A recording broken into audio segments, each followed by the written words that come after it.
السلام عليكم ورحمة الله وبركاته. الحمد لله وحده، والصلاة والسلام على من لا نبي بعده. أما بعد فأعوذ بالله من الشيطان الرجيم. بسم الله الرحمن الرحيم. الرحمن علم القرآن خلق الإنسان. صدقت يا رب العالمين. وقال النبي صلى الله عليه الصلاة والسلام: طلب العلم فريضة على كل مسلم، أو كما قال عليه الصلاة والسلام. মদিনাতুল উলুম নুরানি ইন্টারনেট মাদ্রাসার উদ্যোগে আজকে আল্লাহর কালাম কোরআন কারীমের সর্বোদ্বোধনী অনুষ্ঠানের সম্মানিত সভাপতি, উপস্থিত মুআজ্জাজ মুকাররম উলামায়ে কেরাম, এলাকার গণ্যমান্য মুরব্বিয়ানে ইজাম এবং আমার সামনে উপস্থিত মাসুম বাচ্চারা এবং মা বোনদের প্রতি সর্বশেষ সকলের প্রতি আন্তরিক মোবারকবাদ। আসলে লাঞ্চের সময় কথা বেশি লম্বা না করা এমন আছে। গুরুত্বপূর্ণ যা বিষয় উলামায়ে কেরাম এখানে আলোচনা করেছেন, আমি সংক্ষিপ্তভাবে দুই একটি কথা বলে আমার বক্তব্য শেষ করবো ইনশাআল্লাহ। আমি যে আয়াত তেলাওয়াত করেছি সূরা রহমান, সকলের কাছেই পরিচিত। আল্লাহ পাক রব্বুল আলামিন সূরা রহমান অবতীর্ণ করেছেন, একটি ভিন্ন প্রেক্ষাপট আছে যাকে আমরা আমাদের পরিভাষায় শানে নুজুল বলি। আমি সেই বিষয়ে যাব না। আল্লাহ পাক রব্বুল আলামিন রহমানের পরিচয় দেওয়ার জন্য সূরা রহমান অবতীর্ণ করেছেন। রহমানকে তার পরিচয় দিচ্ছেন আর রহমান আল্লামাল কুরআন। রহমান তিনি, কুরআন শিক্ষা দিয়েছেন তিনি। খলাকাল ইনসান, মানুষ সৃষ্টি করেছেন।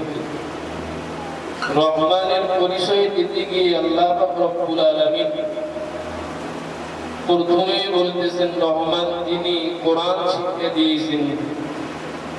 এরপরে বলতেছেন মানুষ সৃষ্টি করেছেন। আসলে আমাদের নিয়ম অনুযায়ী আমরা আগে মানব আকৃতি নিয়ে মায়ের পেট থেকে দুনিয়াতে আসি, এরপরে কোরআন শিক্ষা দেব। এটাই স্বাভাবিক নিয়ম। কিন্তু আল্লাহ রব্বুল আলামিন কোরআন শিক্ষার কথা আগে বলতেছেন, মানুষ সৃষ্টির কথা পরে বলতেছেন। এর কারণ, এর অনেক উত্তর দেওয়া আছে। তবে আমাদের হযরত একটি বিষয় বলছেন, শিক্ষা জাতির মেরুদণ্ড। আসলে সেই বিষয়টি আল্লাহর কালাম থেকে স্পষ্ট। এই মানুষ কাকে বলে? মানুষ কি শুধু মানব আকৃতির, রক্তে মাংসে ভরা এটাই মানুষ? এই মানুষকে আল্লাহ পাক রব্বুল আলামিন অন্য আয়াতে ওয়ালাকাদ যারানা লিজাহান্নামা কাসীরাম মিনাল জিন্নি ওয়াল ইনসি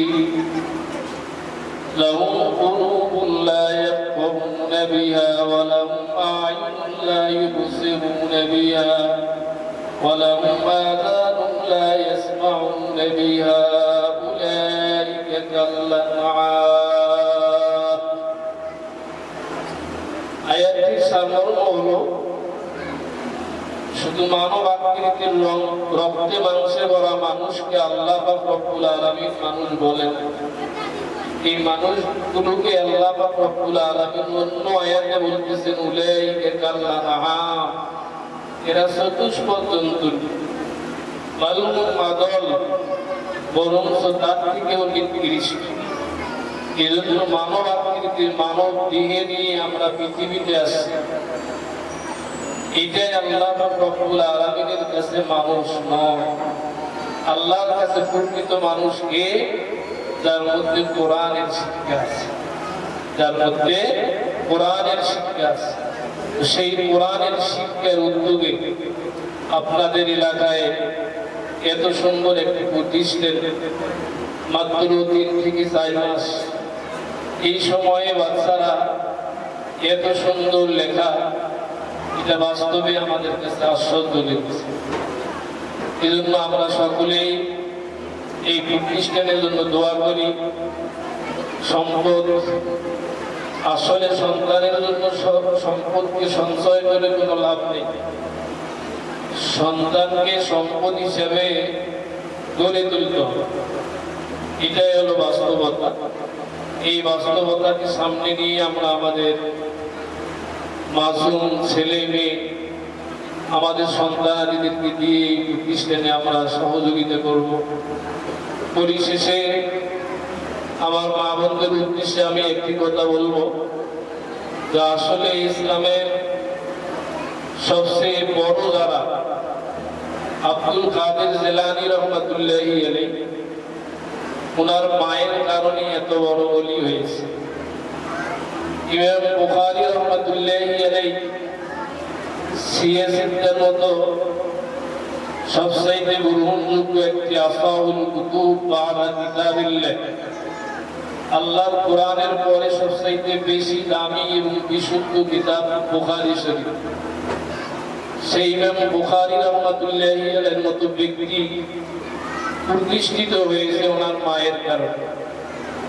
এজন্য একটি মা একটি সমাজকে পরিবর্তন করতে পারে। তো আমরা সকলের সহযোগিতা চাই, সকলে আমরা মানি।